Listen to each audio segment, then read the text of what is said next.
अयोध्या और राम का नाता तो कई युगों से है, लेकिन राम और रामराज के बाद अयोध्या हर शासक के साथ बदलती गई। बौद्ध साहित्य के प्राचीन ग्रंथों में 16 महाजनपदों का जिक्र है। इनमें से एक कोसल था, जिसकी राजधानी अयोध्या थी। कुछ इतिहासकारों का मानना है कि 57 ईस्वी में यहां मंदिरों के रिनोवेशन का काम हुआ था। तब यहां कुषाण वंश के कनिष्क का राज था। अयोध्या पर गुप्त वंश के स्कंदगुप्त का राज 454 से 467 ईस्वी तक था। विक्रमादित्य की उपाधि लेने वाला स्कंदगुप्त खुद को राम मानता था। उसने अपनी राजधानी साकेत बनाई और उसका नाम रखा अयोध्या।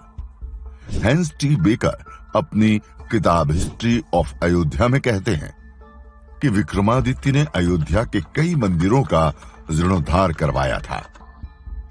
गुप्त वंश के बाद लंबे समय तक अयोध्या कई छोटे छोटे राजाओं की खींचतान में फंसी रही। 1192 में मोहम्मद गोरी ने पृथ्वीराज चौहान को हराकर दिल्ली के तख्त पर कब्जा किया और अयोध्या भी उसके अधीन आ गई। इसी साल अयोध्या में मंदिरों के निर्माण पर रोक लगी, लेकिन इसके बावजूद यहां मंदिर बनाने के दस्तावेज मिलते हैं। इलाहाबाद जिले में गढ़वा और मेवाड़ में शिलालेख मिले हैं।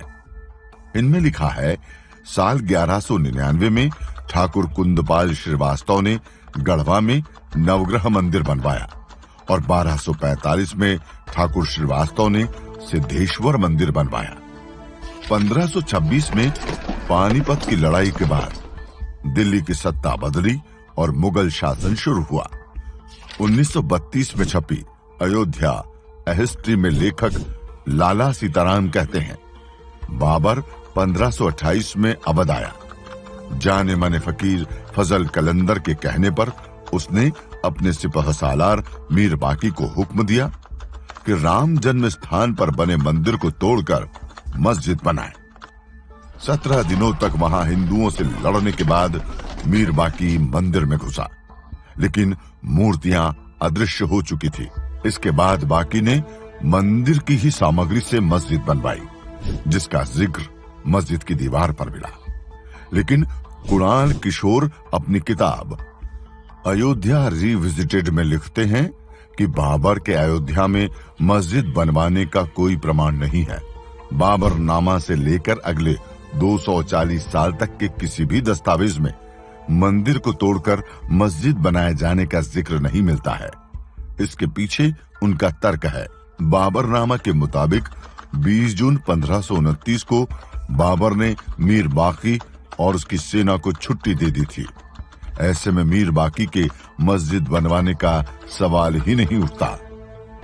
1784 में बतौर मेडिकल ऑफिसर भारत आए फ्रांसिस बुकानन को ईस्ट इंडिया कंपनी ने सर्वे का काम सौंपा।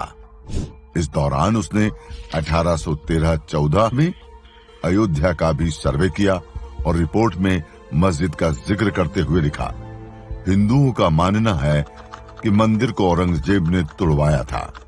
यह मस्जिद बहुत मॉडर्न है और उस पर लिखा है कि इसे बाबर ने बनवाया था। बाद में इसी रिपोर्ट की वजह से मस्जिद को बाबरी मस्जिद कहा जाने लगा, लेकिन मंदिर टूटने का पहला जिक्र 47 साल पहले हुआ था, जिसे सन 1767 में ऑस्ट्रिया मूल के पादरी टेफेनथेलर ने किया था। अयोध्या और फैजाबाद में 6 साल बिताने वाले टेफेनथेलर ने जो वृतांत लिखा है, उसमें मंदिर के टूटने और औरंगजेब द्वारा मस्जिद बनवाने का जिक्र है। यानी मंदिर टूटने या मस्जिद बनाए जाने पर इतिहास भी एक मत नहीं दिखता। लेकिन 1528 में बनी बाबरी मस्जिद कैसे बनी, विवाद की वजह। पहली बार कब उठी चिंगारी, जानेंगे अयोध्या और राम पर खास सीरीज राम जन्मभूमि का इतिहास में।